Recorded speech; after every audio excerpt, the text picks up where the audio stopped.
বন্ধুরা, accounting relating to bankruptcy and liquidation অর্থাৎ দেউলিয়া এবং অবসান সংক্রান্ত হিসাবরক্ষণ এই অধ্যায়ের ক্লাস নং 4-এ সকল দর্শক বন্ধুকে আরো একবার শুভেচ্ছা। দেখো বন্ধুরা, এটি কিন্তু একটি মোস্ট ইম্পর্টেন্ট অধ্যায়। তো আমি এই অধ্যায়ের উপর বিগত 3টি ক্লাস করেছি, যে ক্লাসগুলিতে অর্থাৎ প্রথম ক্লাসে আমি এই অধ্যায়ের যাবতীয় সূত্র বেসিক আলোচনা করেছিলাম।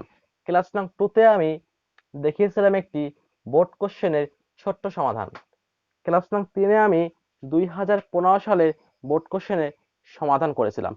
আজকে ক্লাস নং 4-এ আমি দেখাবো 2016 সালের বোর্ড কোশ্চেনের সমাধান। তো এইখানে প্রশ্নপত্রে বলা আছে যে mister Rahman petition for insolvency on December 31, 2016 অর্থাৎ 2016 সালের ডিসেম্বরের 31 তারিখ মিস্টার রহমান তার দেউলিয়াত্বের জন্য একটি পিটিশন দাখিল করে। এরপরে বলা আছে prepare a statement of affairs and deficiency account from the following information given by his অর্থাৎ নিচের তথ্যগুলো দ্বারা তুমি একটি বৈষয়িক বিবরণী অর্থাৎ স্টেটমেন্ট অফ অ্যাফেয়ার্স এবং ঘাটতি হিসাব অর্থাৎ ডেফিসিয়েন্সি অ্যাকাউন্ট তৈরি করো। এখন দেখো বন্ধুরা, প্রথমে বলা আছে যে his capital drawings and net loss are amounting to টাকা 17,000, 15,000 and 9,800 রেসপেক্টিভলি অর্থাৎ তার মূলধন হচ্ছে 17,000 টাকা, উত্তোলন হচ্ছে 15,000 টাকা এবং নিট ক্ষতি হচ্ছে 9,800 টাকা। এরপরে বলা আছে অ্যামাউন্ট অফ অ্যাকাউন্ট রিসিভেবল ওয়াজ টাকা 10,000 অর্থাৎ এই মিস্টার রহমানের মোট রয়েছে প্রাপ্য হিসাব বা দেনাদার 10,000 টাকা, যার মধ্যে বলা আছে অফ টাকা 8,000 কনসিডার্ড গুড, যার মধ্যে 8,000 টাকা হচ্ছে গুড। এই টাকাটি সে পাবেই পাবে, অর্থাৎ তার মোট আছে দেনাদার 10,000 টাকা, যার মধ্যে সে পাবে 8,000 টাকা সম্পূর্ণরূপে, অর্থাৎ এটি হচ্ছে good. And the balance estimated to produce টাকা 1,000। এখন দেখো বন্ধুরা, তার মোট রয়েছে দেনাদার 10,000 টাকা, যার মধ্যে সে পাচ্ছে 8,000 টাকা সম্পূর্ণরূপে, এটি হচ্ছে তার গুড। তো বাকি আছে 2,000 টাকা। তো এই যে টাকা আছে 2,000, এর মধ্যে সে 1,000 টাকা পাবে, আর যে টাকা আছে 1,000 সেটি সে পাবে না। এরপরে বলা আছে ইনভেন্টরি বুক ভ্যালু টাকা 15,000 অর্থাৎ দেয়া আছে ইনভেন্টরি এবং যার বই মূল্য হচ্ছে 15,000 টাকা এবং এস্টিমেটেড টু প্রডিউস টাকা 9,000 এবং সেই যে মজুত পণ্য যার বই মূল্য হচ্ছে 15,000 টাকা, সেই টাকার মধ্যে সে পাবে মাত্র 9,000 টাকা,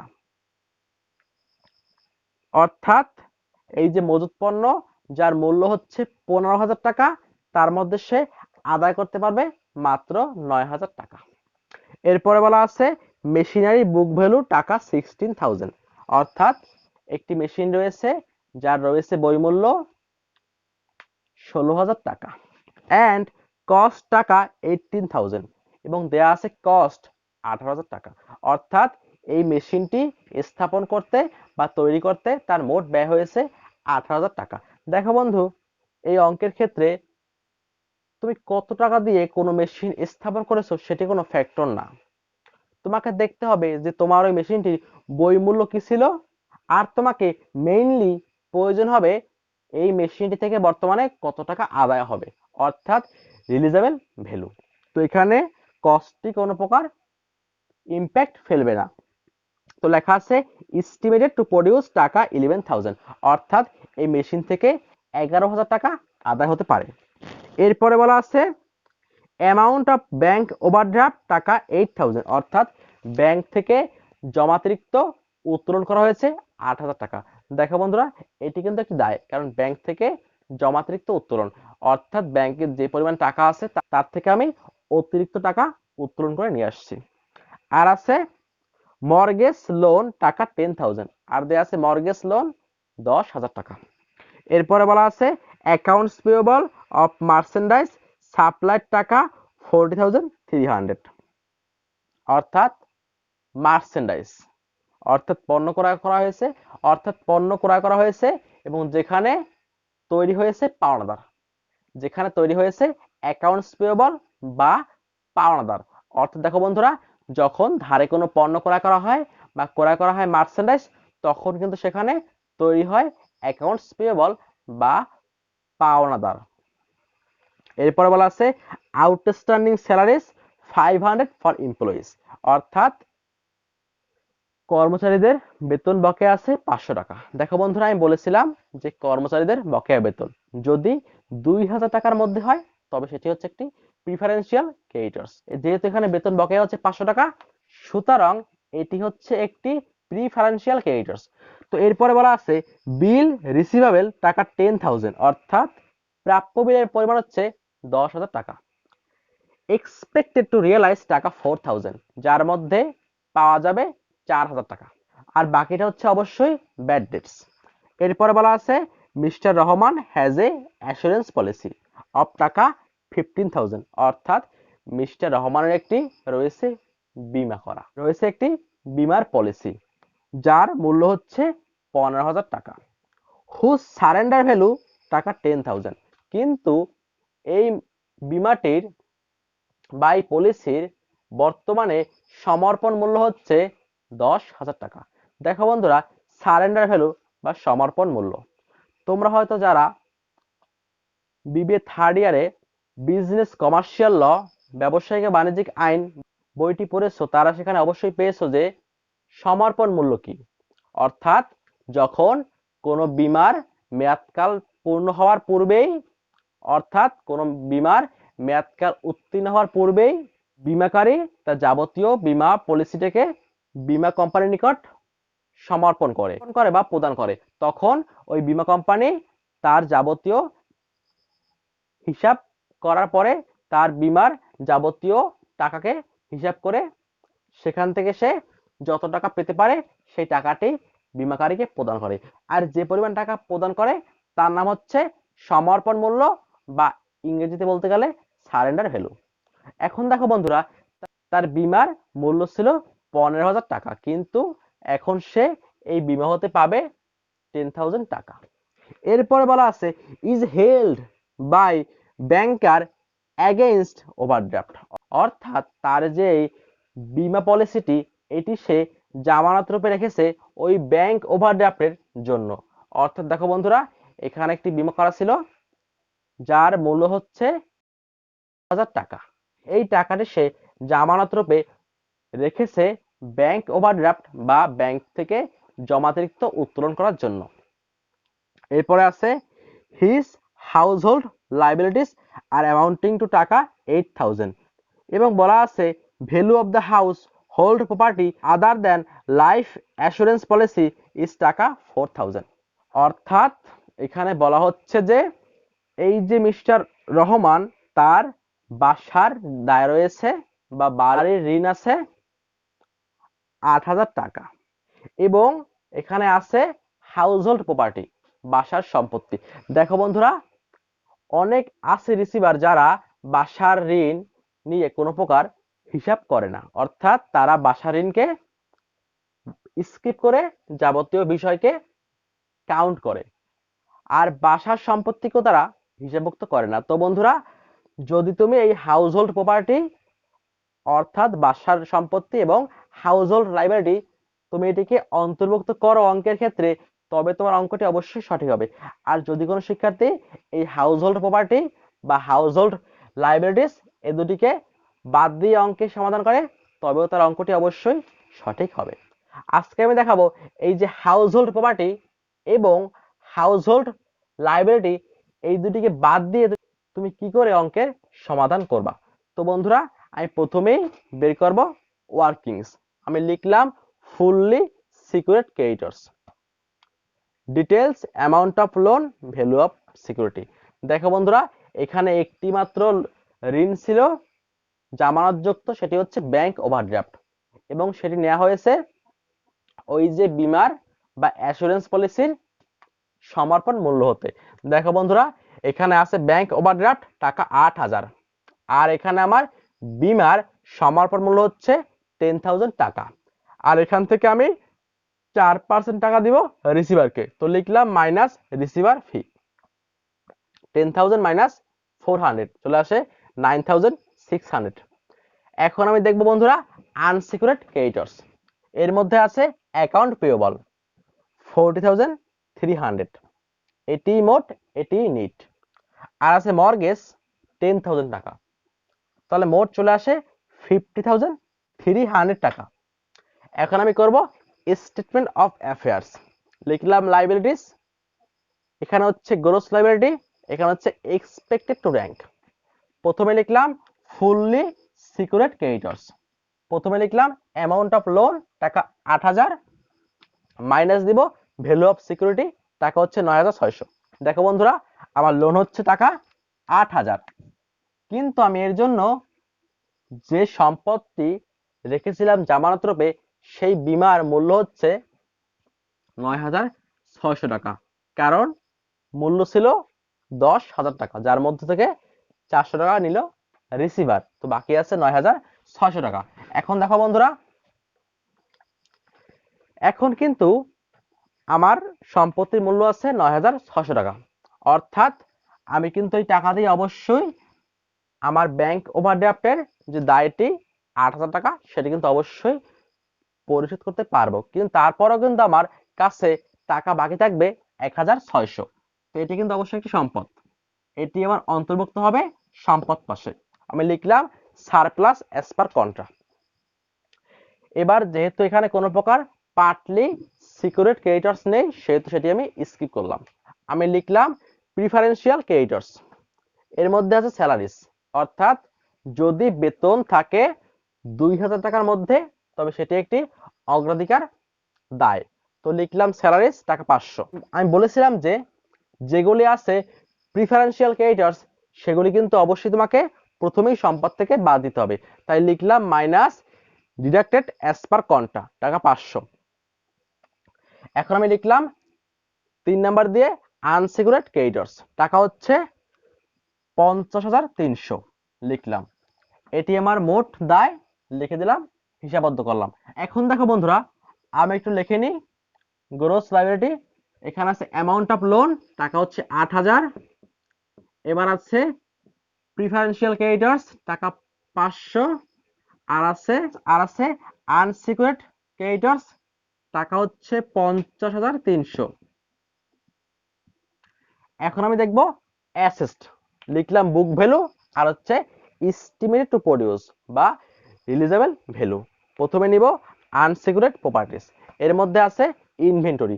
দেখো বন্ধুরা, এই যে ইনভেন্টরি এর মূল্য ছিল 15,000 টাকা, কিন্তু এখান থেকে আমি পাবো মাত্র 9,000 টাকা, অর্থাৎ ওই যে মজুত পণ্য যার দাম ছিল 15,000 টাকা, কিন্তু সেখান থেকে এখন আদায় হবে মাত্র 9,000 টাকা লিখলাম।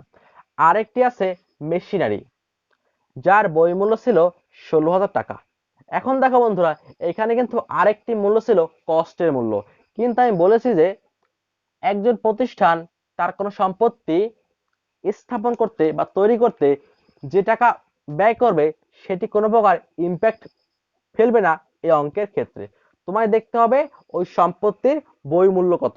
বই মূল্য হচ্ছে 16,000 টাকা, কিন্তু সে এখন আদায় করতে পারবে 11,000 টাকা। তো লিখলাম আর কোনো প্রকার আনসিকিউরড প্রপার্টিস নেই। আমি যোগ করলাম 9,000 যোগ 11,000, চলে আসে 20,000 টাকা। এখন নিব বুক ডেটস। দেখো বন্ধুরা, এখানে মোট ছিল অ্যাকাউন্ট রিসিভেবল 10,000 টাকা, যার মধ্যে রয়েছে গুড 8,000 টাকা, লিখলাম গুড টাকা 8,000। আর গুড হচ্ছে সেই প্রাপ্য হিসাব বা দেনাদার যা সব টাকাই পাওয়া যাবে, যা আছে বুক ভ্যালু সেটাই হবে এস্টিমেটেড টু প্রডিউস। এবার দেখো বন্ধুরা, আমার মোট ছিল অ্যাকাউন্ট রিসিভেবল 10,000 টাকা, যার মধ্যে আছে 8,000 টাকা গুড যা পাওয়া যাবে, তাহলে বাকি আছে কত টাকা? তাহলে বাকি আছে 2,000 টাকা, কিন্তু এই যে টাকা 2,000 এর মধ্যে হতে অনলি পাওয়া যাবে 1,000 টাকা। তো লিখলাম ডাউটফুল, মোট টাকা হচ্ছে 2000, কিন্তু আমি পাবো আর 1000 টাকা। তো লিখলাম 1000, আমি যোগ করে দিলাম 8000 1000, তাহলে চলে আসে 9000 টাকা। এবার লিখলাম বিলস অফ এক্সচেঞ্জ, যার মধ্যে আছে বিলস রিসিভেবল। দেখো বন্ধুরা, এখানে মোট বিল হচ্ছে আমার 10,000 টাকা, কিন্তু আমি এখান থেকে অনলি পাবো 4000 টাকা, আমি আদায় করতে পারবো বা পাবো। লিখলাম। এখন দেখো বন্ধুরা, সবগুলি সম্পত্তি যোগ করে দিলাম, অর্থাৎ 20,000 যোগ 9,000 যোগ 4,000, তাহলে চলে আসে 33,000 টাকা। এখন আমি এখান থেকে রিসিভারকে ফি দিব, সেটা হচ্ছে 10%, কারণ এখানে মোট সম্পত্তি হচ্ছে 33,000, যা 10 লাখ এর থেকে কম। তো লিখলাম 33,000 গুণ 10%, তাহলে চলে আসে 3,300, বাদ দিয়ে দেবো। এখন দেখো বন্ধুরা, এইখানে যে সম্পত্তিটুকু বেশি আছে, অর্থাৎ সারপ্লাস অ্যাজ পার কন্টা, সেটি যোগ করলাম। লিখলাম অ্যাড সারপ্লাস অ্যাজ পার কন্টা, টাকা হচ্ছে 1,600। এবার দেখো বন্ধুরা, আমি বলেছিলাম যে অগ্রাধিকার পাওনাদার বা প্রিফারেন্সিয়াল ক্রেডিটরস, এটি কিন্তু প্রথমেই তোমাকে বাদ দিতে হবে সম্পদ থেকে, অর্থাৎ তোমাকে প্রথমেই এটিকে পেমেন্ট করতে হবে।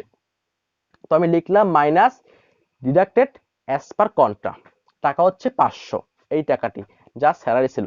আর এই বেতনকে বা স্যালারিকে তোমাকে অবশ্যই প্রথমেই পেমেন্ট করতে হবে। এখন দেখো বন্ধুরা, এখানে টাকা ছিল মোট 33,000, মোট সম্পত্তি বাদ দিলাম এখান থেকে রিসিভার ফি 3,300, সাথে যোগ করলাম সারপ্লাস অ্যাজ পার কন্ট্রা 1,600, এর থেকে মাইনাস করলাম ডিডাক্টেড অ্যাজ পার কন্ট্রা, অর্থাৎ প্রিফারেন্সিয়াল ক্রেডিটরস টাকা 500, তাহলে চলে আসে 30,800। অর্থাৎ দেখো বন্ধুরা, আমার এখানে মোট সম্পত্তি বাকি আছে 30,800 টাকার, কিন্তু আমার দায় হচ্ছে মোট 50,300। অর্থাৎ দেখো বন্ধুরা, এখানে কিন্তু আমার দায়ের পরিমাণ বেশি সম্পদের তুলনায়, কিন্তু কত টাকা বেশি? আমার দায় হচ্ছে মোট 50,300, আর সম্পদ হচ্ছে মোট 30,800। এখানে আমার সম্পত্তি কম আছে 19,500 টাকা, অর্থাৎ এটি আমার ঘাটতি, আমার সম্পত্তির ঘাটতি। তো বন্ধুরা, লিখলাম ডেফিসিয়েন্সি অ্যাকাউন্ট 19,500 টাকা। এবার দেখো বন্ধুরা, যদি আমি যোগ করে দিই মোট সম্পত্তি 30,800 যোগ ডেফিসিয়েন্সি অ্যাকাউন্ট 19,500, তাহলে চলে আসে 50,300, দায়ের সম্পত্তি মিলে গেল। তো বন্ধুরা, এই হচ্ছে আমার স্টেটমেন্ট অফ অ্যাফেয়ার্স। এখন আমি দেখব এই যে ডেফিসিয়েন্সি অ্যাকাউন্ট, এর বিস্তারিত কারণ। তো চলো বন্ধুরা, দেখে নিই ডেফিসিয়েন্সি অ্যাকাউন্টটি। এখন আমরা দেখব ডেফিসিয়েন্সি অ্যাকাউন্ট বা ঘাটতি হিসাব। দেখো বন্ধুরা, আমি বলেছিলাম যে সকল জিনিসগুলো বা যে সকল এন্ট্রিগুলো ক্যাপিটালের সঙ্গে যোগ হয় তা তুমি নিবা এক পাশে, আর যে সকল এন্ট্রিগুলো ক্যাপিটাল বা মূলধনের সঙ্গে বাদ হয় বা বিয়োগ যায় তা তুমি নিবা এক পাশে। প্রথমে নিলাম ড্রয়িং, এটি কিন্তু মূলধন থেকে বাদ যায়, টাকা হচ্ছে 15,000। এবার নিলাম লস, কারণ ক্ষতি বা লস বাদ যায়, হচ্ছে 9,800 টাকা। এবার নিলাম ব্যাড ডেটস। দেখো বন্ধুরা, আমার মোট ছিল অ্যাকাউন্ট রিসিভেবল 10,000 টাকা, যার মধ্যে গুড ছিল 8,000 টাকা, আর বাকি ছিল 2,000 টাকা, যার মধ্যে আমি পেয়েছিলাম 1,000 টাকা, অর্থাৎ আমি পাইনি 1,000 টাকা। এটি আমার ব্যাড ডেটস এর লস। এখন আমি লিখলাম আদার লসগুলি। প্রথমে আছে মেশিনারি। দেখো বন্ধুরা, এই যে মেশিনারি, এর মূল্য ছিল বই মূল্য বা পুস্তক মূল্য ছিল 16,000 টাকা, কিন্তু আমি এখান থেকে আদায় করতে পেরেছি মাত্র 11,000 টাকা, অর্থাৎ আমার লস হয়েছে 5,000 টাকা। 16,000 মাইনাস 11,000 ইকুয়াল 5,000। এবার দেখো বন্ধুরা, ইনভেন্টরি। আমার এই ইনভেন্টরির মূল্য ছিল 15,000 টাকা, কিন্তু আমি এখান থেকে আদায় করতে পেরেছি মাত্র 9,000 টাকা, অর্থাৎ আমার এখানে লস হয়েছে মোট 6,000 টাকা, অর্থাৎ 15,000 মাইনাস 9,000 চলে আসে 6,000 টাকা।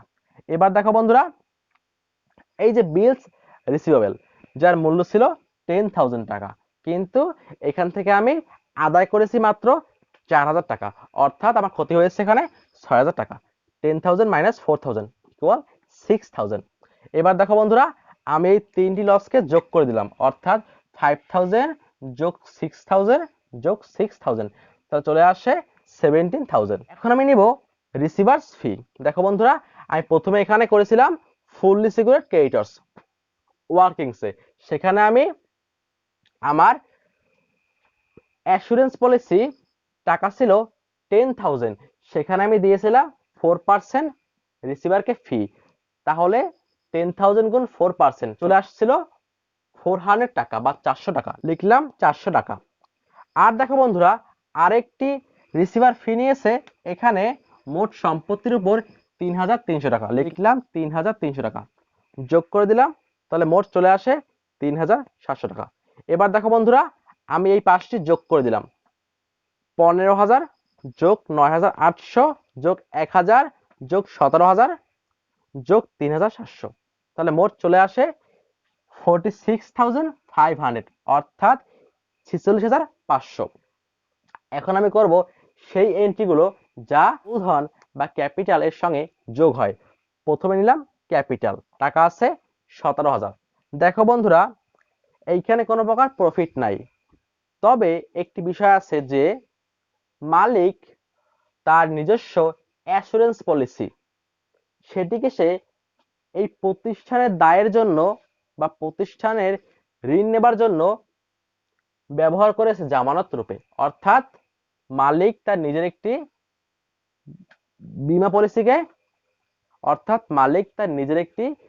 বীমা পলিসিকে ব্যবহার করেছে প্রতিষ্ঠানের স্বার্থে, সুতরাং এটি হচ্ছে একটি অ্যাডিশনাল ক্যাপিটাল। তো লিখলাম অ্যাডিশনাল ক্যাপিটাল 10,000 টাকা, কারণ দেখো বন্ধুরা, ছিল বীমা পলিসি বা অ্যাসুরেন্স পলিসি, তার সারেন্ডার ভ্যালু বা ছিল সমর্পণ মূল্য 10,000 টাকা। এখন দেখো বন্ধুরা, যদি মালিক তার নিজের কোনো জিনিস প্রতিষ্ঠানে ব্যবহার করে, তবে সেটি হচ্ছে অতিরিক্ত মূলধন। যেমন হতে পারে, যদি মালিকের স্ত্রী কোনো প্রকার জুয়েলারি বা গহনা ব্যবহার করে প্রতিষ্ঠানে কোনো কাজের জন্য বা প্রতিষ্ঠানে কোনো কাজকে সম্পাদনের জন্য, তবে কিন্তু সেটি হবে অ্যাডিশনাল ক্যাপিটাল। বা যদি মালিকের জীবন বীমা বা কোনো প্রকার বীমা পলিসি ব্যবহার করা হয় প্রতিষ্ঠানের স্বার্থে, তো সেটিও কিন্তু অ্যাডিশনাল ক্যাপিটাল। তো যেহেতু এখানে মালিক তার নিজস্ব অ্যাসুরেন্স পলিসি এর সমর্পণ মূল্য বা সারেন্ডার ভ্যালু ব্যবহার করেছে এই প্রতিষ্ঠানের একটি লোন এর জামানত রূপে, সেহেতু এটি হচ্ছে অ্যাডিশনাল ক্যাপিটাল। তুমি এখানে লিখে দিও অ্যাসুরেন্স পলিসি 10,000।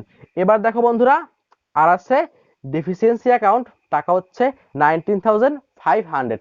এখানে কিন্তু কোনো প্রকার ইন্টারেস্ট অন ক্যাপিটাল বা প্রফিট নেই।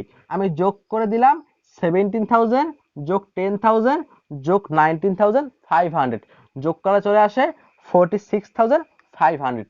এখন দেখো বন্ধুরা, আমার কিন্তু ডেফিসিয়েন্সি অ্যাকাউন্ট মিলে গেল। এখন দেখো বন্ধুরা, তুমি চাইলে হাউসহোল্ড লাইবিলিটিকে অঙ্কটিতে অন্তর্ভুক্ত করতে পারতে, অথবা তুমি না করলেও তেমন একটি সমস্যা হবে না। এবার দেখো বন্ধুরা, তুমি এখানে প্রথমে লিখবা স্টেটমেন্ট অফ অ্যাফেয়ার্স, এরপরে লিখবা for the year ended as at 31 December 2016।